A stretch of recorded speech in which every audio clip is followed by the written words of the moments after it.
إن الحمد لله نحمده ونستعينه ونستغفره ونعوذ بالله من شرور أنفسنا ومن سيئات أعمالنا من يهده الله فلا مضل له ومن يضلل فلا هادي له أشهد أن لا إله إلا الله وحده لا شريك له وأشهد أن محمدا عبده ورسوله صلوات الله وسلامه عليه وعلى آله وصحبه ومن دعا بدعوته واهتدى بهديه إلى يوم الدين.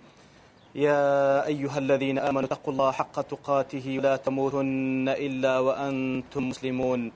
يا أيها الناس اتقوا ربكم الذي خلق واحدة وخلق منها زوجها وبث منهما رجالا ونساء واتقوا الله الذي تساءلون به والأرحام إن الله كان عليكم رقيبا. يا أيها الذين آمنوا اتقوا الله وقولوا قولا سديدا يصلح لكم أعمالكم ويغفر لكم ذنوبكم ومن يطع الله ورسوله فقد فاز فوزا عظيما. أما بعد والسلام عليكم ورحمة الله. لا سرتادا خۆم بە خۆشحاڵ دەزانم لە خزمەت جەنابتان ئینشاءڵڵا لەو زنجیرەوانە دەربارەی تەزکیەی نەفس ئەخوای گەورە داواکارم لێمان قبول کا بتەمای ڕەزامەندی ئەو ئینشاءڵڵا تعالی و هیوادارم ئێوەی بەڕێز ئینشاءڵڵا لێوەربگەن. لە سەرتا دەڵێن لەبەر چی تەزکیەی نەفس دیارە وەکو لە چەندی مەسادری تەزکی لەوانە بەحری ڕائق کە نووسەرەکەی ئەحمەد فەریە لتقديمكي بوشي وبو عبارتي دليتن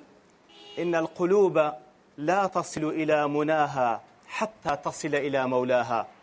ولا تصل إلى مولاها حتى تكون صحيحة سليمة. دفرمي دلكان ناقنا مناي خويان ناقنا سعادة بتوري خويان حتى وكو پەیوەندی بەروەردگاری خۆیان دەکەن و پەیوەندیش بە پەروەردگاری خۆیان ناکەن و خوای گەورەش قبولیان ناکە هەتا وەکو ئەو دڵانە ساغ و سەلیم بن. کەواتە وەکو خوای گەورە سبحانه وتعالى لە سوورەتی ڕەعد دەفەرمی الذين آمنوا وتطمئن قلوبهم بذكر الله ألا بذكر الله تطمئن القلوب. بەڕاستی ئیمانداران ئەو کەسانن کەوا دڵیان مطمئن دەبی ئارام دەگری بە ذکری خوای گەورە سبحانه وتعالى. ئەو جا دەفەرمی ئەلا وەکو معلومە لە بۆ ئەداتی تەنبیهە ئاگادارکردنەوەیە واتە کوو کەسانێک لە شتێک پرسیار بکەن و ئەوداڵ بن بە دوای شتێکدا بگەڕێن ئیتر وەکو ئەو بەشەریەتی کە بە هەموو بە موسڵمان و بە غەیری موسڵمانەوە بە دوای سەعادەت و بەختەوەریدا دەگەڕێن خوای گەورە بانگمان دەکا و دەفەرمی ئەلا ئاگادار بن بذكر الله تطمئن القلوب. ئەوەی کە ئەنگۆ لێی دەگەڕێن لێرە بەدەستان دەکەوی هەر لە خزمەت ذکری خوای گەورە بەدەستان دەکەوی و دیارە ئەو دڵانەش کە وەکو خوای گەورە سبحانه وتعالى کە بەخۆی وەکو پێغەمبەر صلی الله عليه وسلم وصفی دەکاتن إن الله طيب لا يقبل إلا طيبا. خوای گەورە طيبە پاکە سبحانه وتعالى طيب و پاک و چاچیش نەبی قبولی ناکە. خوای گەورە سبحانه وتعالى توفیقی کەسێک ناکە کەوا لەزەت لە مناجات و لە ذکری خۆی وەربگری مەگەر ئەو دڵە ساغ و سەلیم و پاک نەبی. ئەوە لە دنیادا وەکو معلومیشە لە قیامەتیش يوم لا ينفع مال ولا بنون إلا من أتى الله بقلب سليم. بەڕاستی ئەو ڕۆژە ئەگەر کەسێک هەموو ماڵی دنیا ماڵی ئەو بی و هەروەها هەموو نەفەرەکانی کە لە ڕووی دنیا ژیاینە هەمووی تابعی ئەو بن و منداڵی ئەو بن بەڕاستی بەکەلچی نایە لەو ڕۆژە ئیلا یەک کەس لەو ڕۆژەیدا مختەوەرە ئەویش کە من ئەتە الله بقلب سەلیم ئەو کەسێکەوە بە قەلبێکی بە دڵێکی ساغ و سەلیم گەیشتەوە خزمەت پەروەردگاری سەلیمە لە هەموو شوبهەیەک کەوا معارضە لەگەڵ خەبەرێکی خوای گەورە سبحانه وتعالى سەلیمە سەلامەتە لە هەموو شەهوەیەک کەوا تعارض دەکا لەگەڵ فەرمانێک لە فەرمانەکانی خوای گەورە سبحانه وتعالى. ئیتر بە حەقەت هەموومان هەست بە ضرورەتی ئەوەی دەکەین کەوا ببینە خاوەن ئەو دڵە سەلیمەی کە هەم لە دنیادا هەست بە بەختەوەری بکەین هەم لە قیامەتدا بەو شێوەی سەرکەوتن و سەرفرازی بەدەست بینین کاتێک کە دەگەینەوە خزمەت پەروەردگارمان. ئیتر لێدان پرسیارێک لە خۆم و لە جەنابیشتان دەکەم چێ لە ئێمە ئێستا ئامادەیە لەو لەحزەی مەلەکل مەوت بگاتە سەری و لە خۆی ڕابینی خاوەنی ئەو قەلبە سەلیمە بی کەوا بە فعلی سەرفراز بی لە ڕۆژە قیامەت ڕەحمان پێ بکە. ئیتر پێویستیمان لە بۆ تەزکیە پێویستیمان لە بۆ پاکردنەوەی نەفس و دڵ و دەروونمان وكزانان دفرمون أشد من الحاجة إلى الطعام والشراب والكساء براسي بيستي من لبو تزكية وباكرنوي دلو درون نفس من زياتر لوي كوا احتياجي من لبو خواردن و خواردنەوە و جلوبەرکە کەوان بەڕاستی هەمووی متەطەلەبات و پێداویستیەکانی لاشەن کە بە تەئکید ڕوحی ئینسانیش پێویستی بە خۆراک و یاخود ئەسڵەن سری سەعادەتی ئینسان لە ڕوحیتی لە لاشەی نییە. لێ وەکو شێخ عەلی القەرنیش لە محازەرەیەک دەربارەی بیناء النەفس کاتێک کە لەوێ باز لە ئەو ئەسباب و هۆکارانە دەکا لەبۆی کەوا لەبەرچی ئێمە پێویستمان بە تەسکیەی نەفس هەیە لەوانە باز لەوەی دەکا یەکەم ئەو هەموو فتەن و مغڕەیاتانەی کە ئێستا لەو دنیایی کە وەکو دەڵێن دنیای عەولەمە کە بە ئەنواعی وەسائل و هۆکار دنیایان گچکە کردیتەوە. ئەگەر کەسێک پێشتر بیویست بە گوناه و تاوانێک ئەنجام بدا لەوانەیە زۆر پێویست بە مەشەقەت و بە سەعی و هەوڵدانێکی زۆر بە، بەڵام ئێستا وەسائلەکان زۆر لەبەردەستی ئاسانن. لە ماڵی خۆی دانیشتە و دەتوانی ئیتیصال بە ئەو پەڕی دنیا بکاتن لە بۆی کەوا ئەگەر بیێ بە مەستی خراپە طبعا بالمقابل سلاح ذو حدین لە بۆ چاکەش بەکاردێن. بەڵام دیارە فتەن و مغڕەیات و وەسائل و هۆکار لە بۆ تێرکردنی شەهەوات لە ڕێگای حرام زۆر بووە. ئەوە یەک لە ئەسبابەکانە کە بەڕاستی زۆرمان پێویست بەوەی هەیەکەوە بە تەزکیەی نەفس وەکو قەڵغانێک لە دەوروبەری خۆمان دروست بکەین. ئەو سیهام و ئەو تیرانەی کە لە شەیتانەوە لۆمان دێن بەو قەڵغانە بە ئیزنی خوای گەورە خۆمان لێی بپارێزین.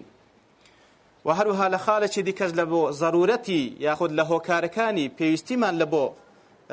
تەزکیەی نەفس دەڵێت تەماشا دەکەی وەکو لە ژیانی کورتی خۆشمان کە تەماشا دەکەین لە ناو ئیسلامدا فعلا چەندین کەسمان دیت هاتە ناو دایرەی ئیسلام و ئیلتزامیشی کردو لەوانەیە ئیواشی تێدا بوو بووە داعیش، بەڵام تەماشا دەکەی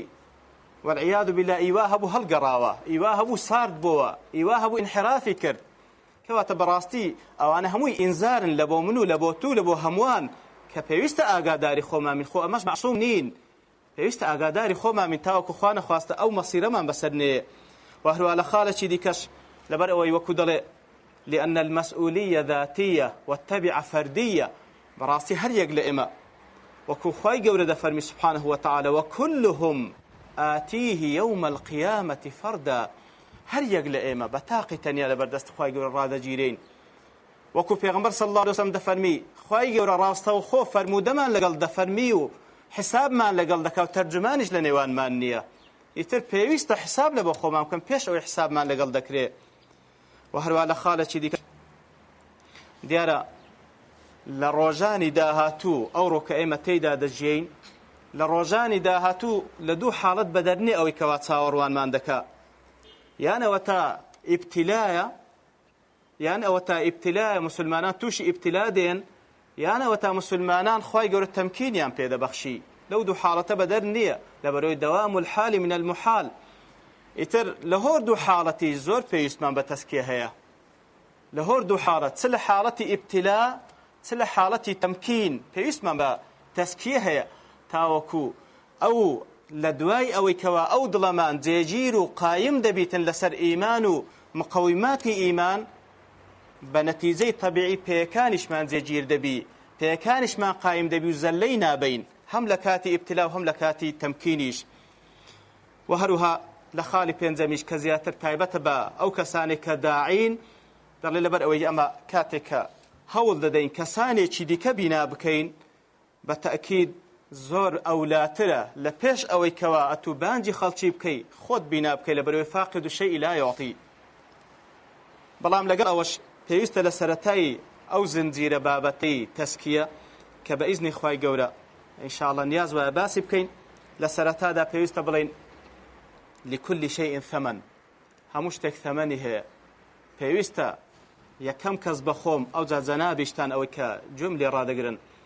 پێویستە ئامادە بین ثەمەنی بیستنی ئەو قسانە بدەینەوە ئینشاءڵڵا. ثەمەنەکەشی دیارە ئەوەیەکەوە ئەو قسانەی کە دەکرێ هەمووی دەبتە حوجە لەسەرمان. ثەمەنەکەشەوە بیکەینە عەمەل تاوەکو ببتە حوجە لە بۆمان بە پێچەوانەوە دەبتە حوجە لەسەرمان. وكو عكرمة خويل راضي بدفرمي لا تعلم العلم إلا لمن يعطي ثمنه دەفەرمی علم مەدەن بە کەسێک ئیلا مەگەر کەسێک ثەمەن و مقابلەکەتان دەداتێ. فقيل له وما ثمنه ثمن علم تسيا قال يضعه العالم عند من يعمل به ثمنك عملي بيبكا لو كسي زانا كأمش أو خسانان لنقل دكين پێویستە علمەکەی لەو جێگایی دابنێ لای کەسێک دابنێ کە ثەمەنەکەی دەدا کە پێویستە بیکاتە عەمەل. لێ وەکو سفیانی ثەوریش ڕەحمەتی خوای لێبی هەر لە بۆ ڕوونکردنەوەی ئەو قسەیە دەفەرمی إذا رأيتم طالب العلم يطلب الزيادة من العلم دون العمل ئەگەر دیتان طالب العلم هەر داوای علمی زیاتری کرد و دیتیشتان کاری پێ ناکە فلا تعلموا فێری مەکەن فلا تعلموا فإن من لم يعمل بعلمه كشجرة الحنظل كلما ازداد ريا بالماء ازداد مرارة. سبحان الله. دەفەرمی ئەو کەسەی کەوا کار بە عیلمەکەی خۆی ناکە وەکو داری حەنظەلە گوژال چی پێ دەرێن هەرچەندە ئاوی زیاتر بدەی هەندەی کە تاڵ دەبی خوا پەنامان بدە. لێ دەڵێ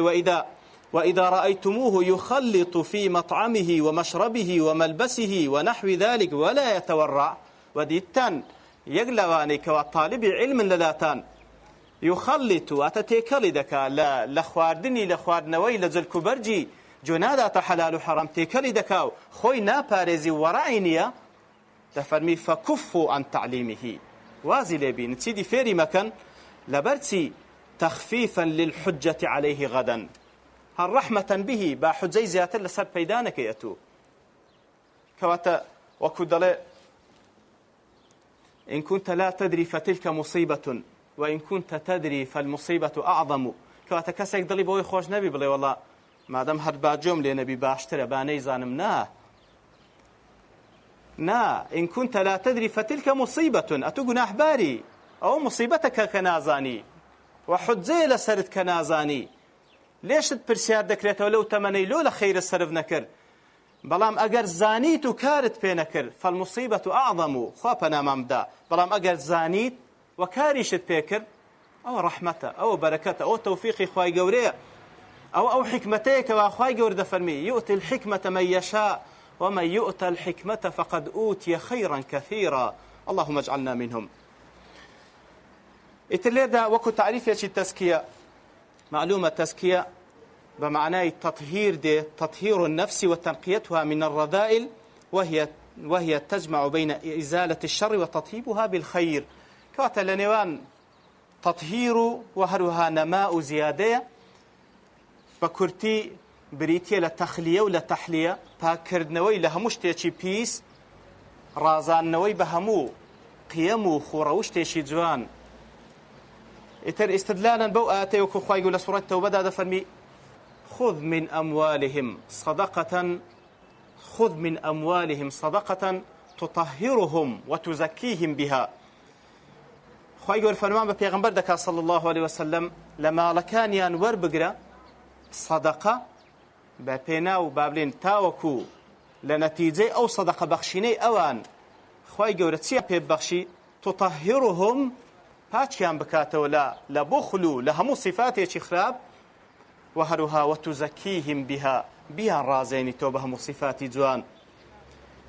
ئیتر دیارە وەکو قاعدەی عامیش کە بەڕاستی پاداشتی حەسەنە هەر لە دنیاش ئەوەیە کەوا خوای گەورە حەسەنەی باشتری پێدەبەخشی تەوفیقی دەکا کەوا حەسەنەی چاکتر بکە و پێچەوانەوەش سزای مەعسیە کەسێک کە تاوانێک ئەنجام دا و لێی پەشیمان نێ و تەوبەی ناکە ئەوەیە کەوا تووشی گوناهی گەورەتر دێ خوا پەنامان بدە.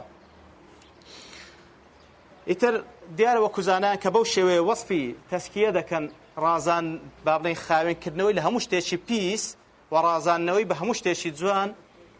پێش هەموو شتێک پیسترین شت کە پێویستە ئینسان خۆی لێ پاک بکاتەوە بریتێ لە شرک و هەروها لەو تەفەڕوعاتانەی کەوا لە شرک دێتن. ئیتر بدليل القرآن في رسول الله سبحانه وتعالى دفرم إنما المشركون نجس كواتا مشركون نجسا ديار وكزاناج دفرمون نجاسة مشركين نجاسة شي مادينية بلكو نجاسة شي معنوية نجاسة أو بنباوريك هلي قرتيا لو إخوة يقول سورة إبراهيم دفرم ومثل كلمة خبيثة كشجرة خبيثة اجتثت من فوق الأرض ما لها من قرار. وبالمقابل كباكت كردو لشركو لهمو شێواز و تەفەڕوعاتەکانی ئەوجا پێویستە بیڕازێنیەوە بە جوانترین شت کە لە قیمەی هەموو جوانیەکان بریتە لە تەوحیدی خوای گەورە سبحانه وتعالى.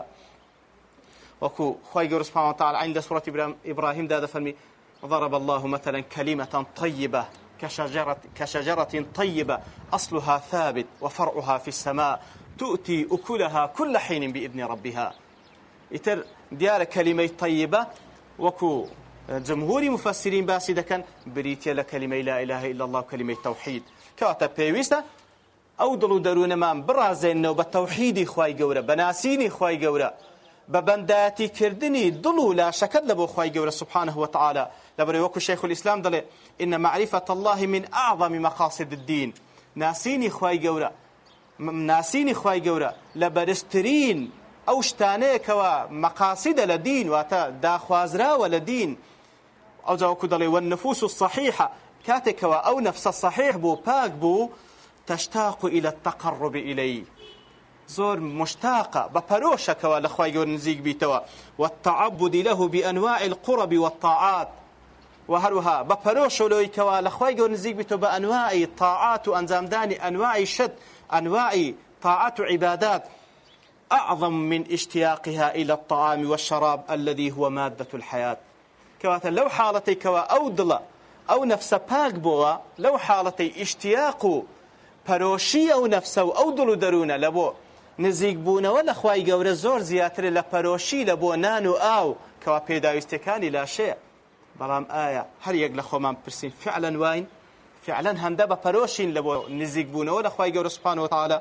ئەوە بەڕاستی هەر کەسەوە بخۆی بناسی. ئیتر تەماشا دەکەی تەزکیە لە قورئانی پیرۆز خوای گەورە لە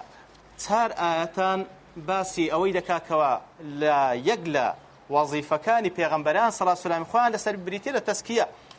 یەک لەوانە لە سوورەتی آل عیمران لقد من الله على المؤمنين إذ بعث فيهم رسولا من أنفسهم يتلو عليهم آياته ويزكيهم ويعلمهم الكتاب والحكمة وإن كانوا من قبل لفي ضلال مبين. كواتا وظيفة پیغمبران صلى الله عليه وسلم خوان لسر بیتن یکم شد و خوای گەورە باسی دەکاتن يتلو عليهم آياته تلاوي آيات خوای گەورە لە بۆ ئەوی وەکو تذکرەیەک بی سيذكر من يخشى فذكر إن نفعت الذكرى. كواتا تذکرەیەکی مجمل بە ئاەتەکانی خوای گەورە سبحانه وتعالى تاوەکو کەسانێکەوە خێریان پێوەیە سوودی لێ وەربگرن و ببیتە ئیقامەی حوجەج لەسەر ئەو کەسانێکەوە ئیستعدادیان لێ دەرگای دڵیان لە بۆ بکەنەوە. و لە پاشی ئەو تەذکرە عامەی ئەوجا وەیوزەکیهم تەزکیەشیان دەکات پاچیان دەکاتەوە. کەواتە تەسەلسولەکەی تەماشاکە بەو تەذکرەی دەبیتە مای پاکبوونەوەی ئەوجا وەیعەللیمهم الکتاب والحکمە. کەواتە لێرەدا یەکەم شت پێویستە بزانین کەوا بەڕاستی یەکەم سەرچاوە لە بۆ لە سەرچاوەکانی تەزکیە و پاکردنەوەی نەفس و دڵ و دەروون بریتە لە قورئانی پیرۆز. لێ وەکو زانایان دەفەرمون إن أفضل كتاب على الإطلاق يرقق القلوب هو كتاب الله عز وجل. نيشتيوا لبريوك خواي يقول وصف دكاتن الله نزل أحسن الحديث كتابا متشابها مثانية تقشعر منه جلود الذين يخشون ربهم ثم تلين جلودهم وقلوبهم إلى ذكر الله ذلك هدى الله يهدي به من يشاء. ولآيات الكشف خواي يقول بشفاء نايو هنا لسورة يونس فرمي يا أيها الناس قد جاءتكم موعظة من ربكم وشفاء لما في الصدور شفاء لبو أويك وانا ناو سينغ كان سلا ناو سينغ دا إنما تعمل القلوب التي في الصدور ضل ناو سينغ دا كواتا الشفاء لبو همو أو شبه أو شهواتاني كوا توشي ضل ديتن. وديارة غريبي شنية كوا قرآن بيروس يكم سرتساوة بي لبو تسكي دلو درون لبروي قرآن بيروس كلام الله سبحانه وتعالى أو ذاتي كوا خالقي أو بشرية ألا يعلم من خلق أو خدايا نازاني تي خلق كردية بالتأكيد دزاني يتر أو خدايا كدزاني خلقي كردية دەزانی نقطەی زوعفی ئەو ئینسانە لە چێن دەرەیە لە چێن دەرێ شەیطان لێ دێتە ژوورێ بە چ شێوەیەک بتوانێت ئینسانە خۆی لەو شەیطان و لەو دوژمنەی پارێزی هەمووی لە خلالی قورئانی پیرۆزە بەڕاستی فێری دەکاتن. لە دوای ئەوە کەوا خوای گەورە سوبحانەهو وتەعالە فەرمووی یەتلو عەلەیهیم ئایاتی وەیوزەکیهم ئەو زەفەرمووی وەیوعەللیمهم الکتاب والحکمە ئەو زە وەزیفەی پێغەمبەران تیلاوەی ئایاتە کە وەکو تەذکیرەیەکی عام ئەو زات تەزکیە